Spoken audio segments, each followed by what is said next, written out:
Halo semuanya, balik lagi dengan saya Wisnu Arsa Kanjung di channel YouTube Discovery Arsa. Nah, pada video sebelumnya, pada pertemuan sebelumnya, kita sudah menjelaskan mengenai cara penyebaran agama Islam di Indonesia. Nah, tentunya ada cara perdagangan, perkawinan, pendidikan, dan masih banyak lagi cara-cara yang dilakukan oleh penyebar agama Islam di Indonesia. Nah, pada video kali ini kita akan membahas mengenai hasil akulturasi atau hasil pencampuran kebudayaan antara kebudayaan Islam dengan kebudayaan yang sudah ada di Indonesia. Mulai dari seni bangunan, kemudian seni ukir, sastra dan aksara, dan masih banyak lagi yang lainnya. Nah, tentunya hasil akulturasi ini pun tidak hanya terjadi di agama Hindu-Buddha saja, ternyata di agama Islam pun itu terjadi antara kebudayaan Islam dengan kebudayaan yang sudah berkembang di Indonesia. Nah, oke, kita langsung saja ke pemateriannya. Selamat menyaksikan. Nah, sekarang kita akan membahas mengenai selang budaya masuknya agama Islam ke Indonesia atau akulturasi antara kebudayaan Islam dengan kebudayaan Indonesia. Nah, sebelumnya kita sudah bahas juga mengenai akulturasi tentang kebudayaan Hindu-Buddha dengan kebudayaan Indonesia. Nah, ternyata pada saat masuknya agama Islam ke Indonesia, itu pun terjadi akulturasi antara agama Islam dengan kebudayaan Indonesia. Nah, berkembangnya kebudayaan Islam di Indonesia ini telah menambah keberagaman kebudayaan nasional Indonesia, serta ikut memberikan dan menentukan corak kebudayaan bangsa Indonesia. Akan tetapi, karena kebudayaan yang berkembang di Indonesia sudah begitu kuat di lingkungan masyarakat Indonesia, maka berkembangnya kebudayaan Islam ini tidak menggantikan atau memusnahkan kebudayaan yang sudah ada. Jadi pada saat kebudayaan Islam masuk ke Indonesia, itu tuh tidak menghilangkan kebudayaan lama, melainkan menghasilkan kebudayaan baru. Nah, itu yang dinamakan akulturasi. Kemudian, hasil proses akulturasi antara kebudayaan Indonesia dengan kebudayaan Islam ini tidak hanya berbentuk fisik saja, melainkan kebudayaan non fisik juga ada, seperti menyangkut pola hidup dan kebudayaan lainnya. Nah, yang pertama dalam seni bangunan. Nah, seni dan arsitek bangunan Islam di Indonesia sangatlah unik, menarik, dan juga akulturatif. Nah, seni bangunan yang menonjol di zaman perkembangan Islam ini terutama masjid, menara, serta makam. Nah, yang pertama masjid dan menara.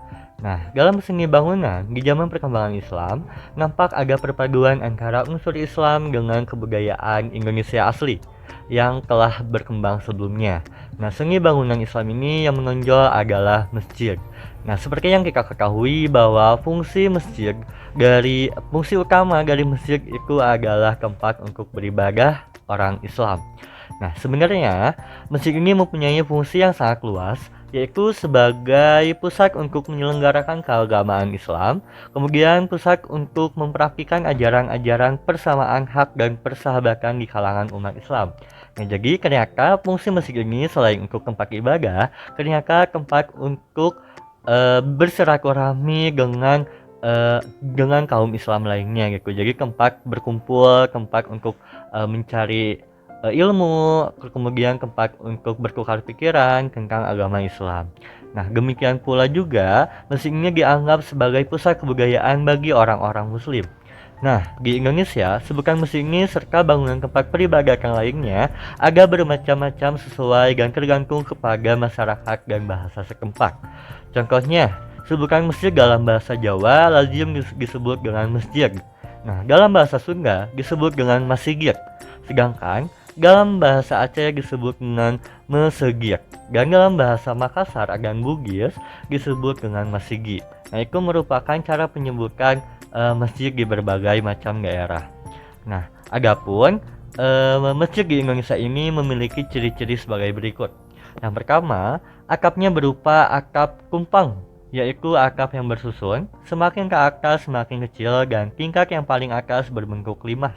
Nah, jumlah kumpang biasanya selalu gasal atau ganjil, ada yang 3 ataupun ada yang 5. Nah, kemudian atap masjid biasanya masih diberi lagi sebuah kemuncak atau puncak yang dinamakan dengan mustaka. Nah, jadi masjid yang ada di Indonesia dengan masjid yang ada di Arab ataupun di luar Indonesia itu tentunya berbeda dalam segi bangunannya, di mana bisa dilihat dari atap masjidnya. Nah, atap masjid di Indonesia ini berupa atap tumpeng, yaitu atap yang disusun ke atas, jadi semakin atas tuh semakin kecil. Jadi kalau kita lihat tuh kayak punggung berundak. Nah, kan punggung berundak itu merupakan kebudayaan asli Indonesia pada zaman nenek moyang.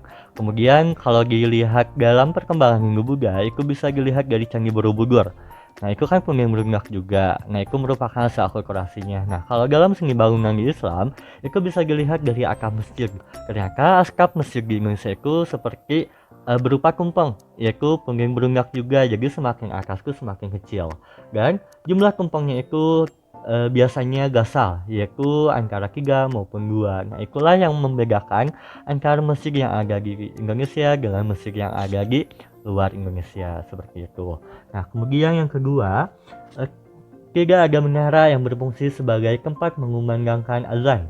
Nah, berbeda dengan masjid-masjid di luar Indonesia yang umumnya terdapat menara. Nah, pada masjid-masjid kuno di Indonesia, untuk menandai datangnya waktu sholat, dilakukan dengan cara memukul bedug atau kentongan. Nah, yang istimewa dari Masjid Kudus dan Masjid Banten ialah menaranya yang berbentuk begitu unik. Nah, bentuk menara Masjid Kudus merupakan sebuah candi, yakni Candi Langgam yang berada di Jawa Timur, yang telah diubah fungsinya dan disesuaikan penggunaannya dengan diberi atap tumpeng. Nah, pada Masjid Banten juga menaranya ditambahkannya dibuat menyerupai mercusuar. Nah, jadi ternyata menara di Indonesia pun sangatlah beragam dan unik. Salah satunya itu menara di Masjid Kudus dan menara di Masjid Banten. Nah, yang unik di menara Masjid Kudus ini terdapat sebuah candi langgam. Jadi yang dulunya itu sebuah candi, kemudian dialihfungsikan oleh masyarakat Islam itu diubah menjadi menara. Kemudian untuk mengetahui bahwa itu tuh bukan candi lagi, itu tuh dikasih tambahan ya tumpeng di atasnya gitu. Itu menandakan bahwa itu tuh menara masjid. Sedangkan kalau di Masjid Banten ini menaranya tuh ditambahkan dengan menyerupai mercusuar, seperti itu. Yang kedua, makam-makam. Nah, makam yang lokasinya di dataran dekat Masjid Agung itu bekas kota pusat kesultanan antara lain seperti makam Sultan Demak, kemudian ada makam raja-raja Mataram Islam di Kota Gede, yakni di daerah istimewa Yogyakarta, dan juga ada makam Sultan-Sultan Palembang. Nah, makam tokoh lainnya seperti makam Sunan Bonang, kemudian makam Sunan Darajat, makam Sunan Kalijaga, makam Sunan Kudus, dan masih banyak lagi makam lain-lainnya. Nah, makam-makam tersebut diletakkan di tempat-tempat tinggi atau di atas bukit-bukit, sebagaimana telah dikatakan di atas. Nah, jadi makam-makam yang sudah saya sebutkan tadi itu merupakan makamnya tuh berada di atas bukit itu atau di dataran tinggi gitu kan. Biasanya kalau sekarang tuh makam-makam tuh ada yang dataran rendah, akan tapi itu orang-orang terpenting pada saat itu tuh makam-makamnya tuh diletakkan di dataran tinggi. Nah, hal ini dikarenakan masih menunjukkan kesinambungan tradisi yang mengandung unsur kepercayaan pada leluhur nenek moyang yang sebenarnya sudah dikenal dalam pengejawantahan pendirian punggung berundak megalitikum. Nah, jadi di sini masih dipercaya bahwa raja-raja atau pemimpin-pemimpin itu dimakamkan di dataran tinggi itu agar dekat dengan yang maha kuasa itu. Seperti kayak makam raja Hindu-Buddha itu kan biasanya di dataran tinggi. Kemudian kayak adanya makam pas zaman nenek moyang, makam di zaman megalitikum itu dalam bentuk punggung berundak. Nah, itu tuh dipercaya agar roh tersebut, roh kayak pemimpin ataupun raja tuh agar dekat dengan yang maha kuasa. Ternyata setelah kebudayaan Hindu-Buddha mengalami keruntuhan dan tidak lagi ada pendirinya, unsur seni bangunan keagamaan Hindu-Buddha ini masih diteruskan pada masa perkembangan agama Islam dengan melalui proses akulturasi. Ingat ya, proses akulturasi ini pencampuran kebudayaan antara kebudayaan satu dengan kebudayaan lainnya tanpa menghilangkan unsur kebudayaan tersebut. Nah, contohnya itu seperti menara yang berada di Masjid Kudus.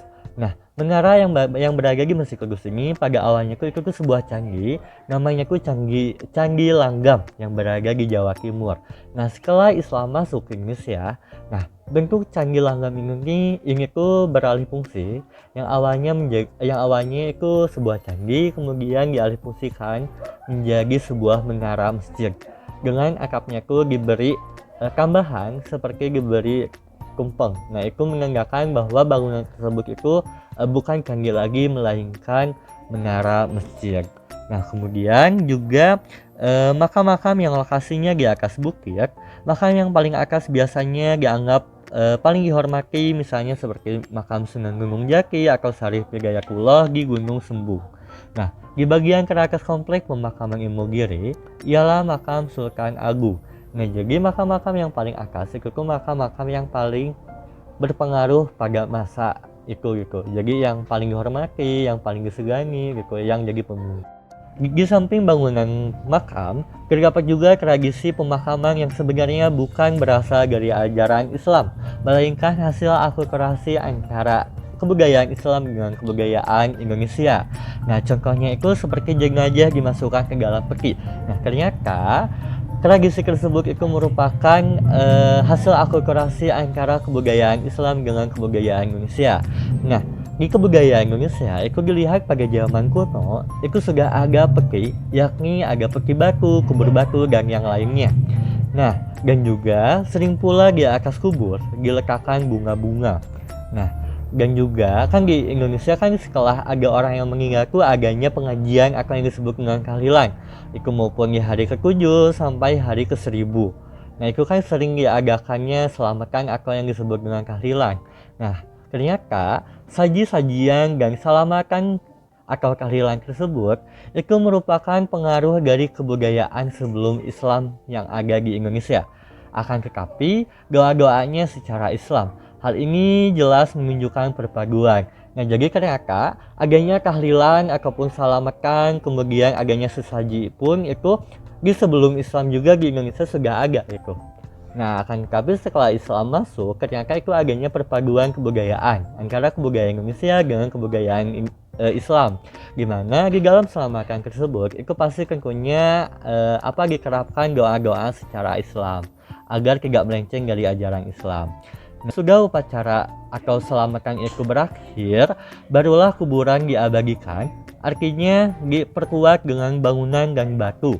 Nah, bangunan ini disebut dengan jirak atau kijing. Nah, nisannya diganti dengan nisan batu.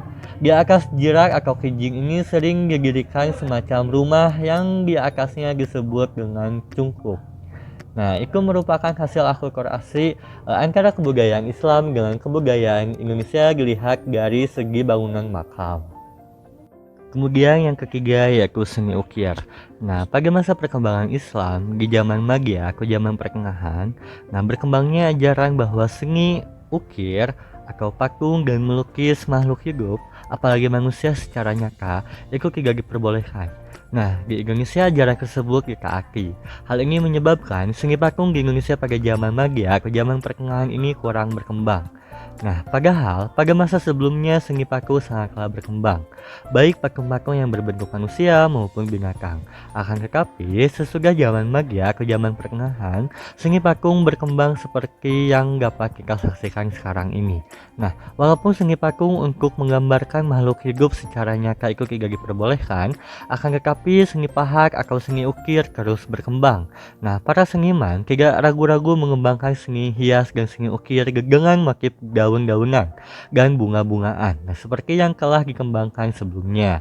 Akan tetapi juga ditambah seni hias dengan huruf Arab, yakni kaligrafi. Bahkan muncul kreasi baru yaitu kalau terpaksa ingin melukiskan makhluk hidup akan disamarkan dengan berbagai hiasan sehingga tidak lagi jelas-jelas berwujudkan binatang ataupun manusia. Nah, banyak sekali bangunan-bangunan Islam yang dihiasi dengan berbagai motif ukiran-ukiran tersebut. Misalnya ukiran-ukiran pada pintu ataupun tiang pada bangunan keraton ataupun masjid. Nah, pada gapura atau pintu gerbang juga sama gitu kan adanya ukiran-ukiran tersebut. Nah, dikembangkan juga seni hias atau seni ukir dengan bentuk tulisan Arab yang dicampur dengan ragam hias yang lain. Bahkan ada seni kaligrafi yang berbentuk orang, binatang, ataupun wayang. Selanjutnya, aksara dan sastra. Nah, kesebarnya agama Islam di Indonesia tentunya membawa dampak yang paling besar dalam bidang aksara dan sastra. Nah, abjad ataupun huruf-huruf Arab ini sebagai abjad yang digunakan untuk menulis bahasa Arab tentunya mulai digunakan di Indonesia.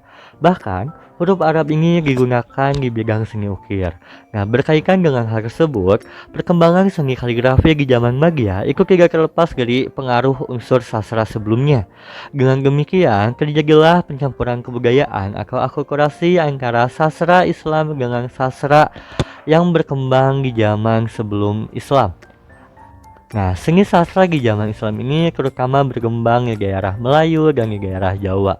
Nah, dilihat dari corak dan isinya, ada beberapa jenis sastra seperti berikut.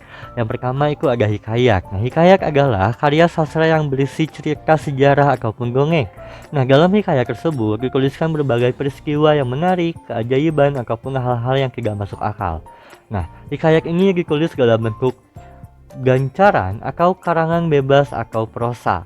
Nah, hikayat-hikayat yang terkenal misalnya seperti hikayat Iskandar Zulkarnain, kemudian hikayat Raja-Raja Pasai, dan masih banyak lagi hikayat-hikayat lainnya. Yang kedua itu ada babak mirip dengan hikayat. Nah, penulisan babak ini seperti tulisan sejarah, akan tetapi isinya tidak selalu berdasarkan fakta. Jadi isinya campuran antara fakta sejarah, mitos, dan kepercayaan. Nah, contoh babak ini seperti babak Tanah Jawi, babak Cirebon, babak Mataram, dan babak Surakarta. Kemudian syair. Nah, syair ini berasal dari perkataan Arab untuk menamakan karya sastra berupa sajak-sajak yang terdiri atas 4 baris setiap baitnya.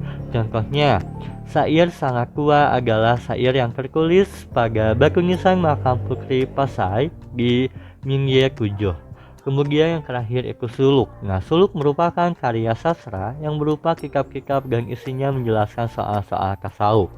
Contoh dari suluk ini yaitu suluk Sukarsa, kemudian suluk Wujil, dan suluk Malang Sumirang. Nah, itu merupakan akulturasi dalam bidang aksara dan sastra. Kemudian kesenian. Tentunya di Indonesia sendiri setelah datangnya Islam ke Indonesia, tentunya menghasilkan kesenian yang baru yang bertujuan untuk menyebarkan agama Islam. Nah, kesenian tersebut misalnya sebagai berikut. Yang pertama itu ada permainan gebus. Nah, permainan gebus ini merupakan tarian yang pada puncak acaranya para penari ini menusukkan benda tajam ke tubuhnya tanpa meninggalkan luka. Nah, tarian ini diawali dengan pembacaan ayat-ayat suci Al-Quran dan salawat Nabi. Nah, tarian ini terdapat di daerah Banten dan Minangkabau. Yang kedua itu segaki. Nah, segaki ini sebuah bentuk tarian dari Aceh, dan segaki ini berasal dari kata saigaki yang artinya permainan orang-orang besar. Nah, segaki ini sering disebut juga dengan kari saman, artinya 8. Nah, kari ini aslinya dimainkan oleh 8 orang penari. Kemudian para pemain ini menyanyikan lagu yang isinya antara lain salawat Nabi. Jadi kari saman yang populer sekarang ini tuh berasal mula dari kari segaki. Nah, kemudian yang terakhir itu wayang. Nah, wayang ini termasuk wayang kulit. Nah, pertunjukan wayang ini sudah berkembang sejak zaman Hindu-Buddha, akan tetapi pada zaman Islam terus dikembangkan. Kemudian berdasarkan cerita Amir Hamzah, dikembangkan juga pertunjukan wayang golek. Nah, jadi wayang itu sudah eksistensinya itu sudah mulai berkembang dari zaman Hindu-Buddha, kemudian zaman Islam dan zaman sekarang. Nah, yang terakhir yaitu kalender. Nah, di Islamnya sendiri, menjelang tahun ketiga pemerintahan Khalifah Umar bin Khattab, beliau berusaha membenahi kalender Islam. Nah, ia menetapkan tahun 1 Hijriah bertepatan dengan tanggal 14 September 622 Masehi, sehingga sekarang kita mengenal tahun Hijriah. Nah, sistem kalender itu juga berpengaruh di Nusantara tentunya. Hal ini yang paling nyata adalah sistem kalender yang diciptakan oleh Sultan Agung. Ia melakukan sedikit perubahan mengenai nama-nama bulan pada tahun Saka. Misalnya bulan Muharram digantikan dengan Suro, kemudian bulan Ramadan digantikan dengan bulan Pasa. Nah, kalender tersebut dimulai pada tanggal 1 Muharram tahun 1043 Hijriah. Nah, kalender Sultan Agung ini dimulai tepat dengan 1 Suro, yakni tahun 1595 Jawa, ataupun dalam Masehinya pada tanggal 8 Agustus 1633 Masehi. Nah, masih terdapat juga beberapa bentuk lain dan percampuran kebudayaan lainnya antara kebudayaan Indonesia sebelum Islam dengan kebudayaan Islam. Misalnya adanya upacara kelahiran, perkawinan, dan kematian. Nah, masyarakat Jawa juga mengenal beberapa kegiatan selamatan dengan bentuk kenduri. Misalnya seperti selamatan pada 10 Muharram atau memperingati Hasan Hussein yakni putra Ali bin Abi Thalib. Kemudian adanya selamatan Maulid Nabi. Nah, Maulid Nabi ini untuk memperingati kelahiran Nabi Muhammad. Nah, ternyata selamatan Maulid Nabi ini tuh merupakan hasil pencampuran kebudayaan antara kebudayaan Islam dengan kebudayaan Indonesia. Nah, itulah merupakan hasil akulturasi pencampuran kebudayaan antara kebudayaan Indonesia dengan kebudayaan Islam. Nah, itu saya sudah menjelaskan mengenai hasil akulturasi antara kebudayaan Islam dengan kebudayaan yang berkembang di Indonesia. Semoga penjelasan yang sudah saya sampaikan bisa dimengerti oleh kalian semua. Mungkin sekian pertemuan kali ini. Mohon maaf apabila ada kesalahan serta kekurangan. Sampai jumpa di video selanjutnya. Bye bye.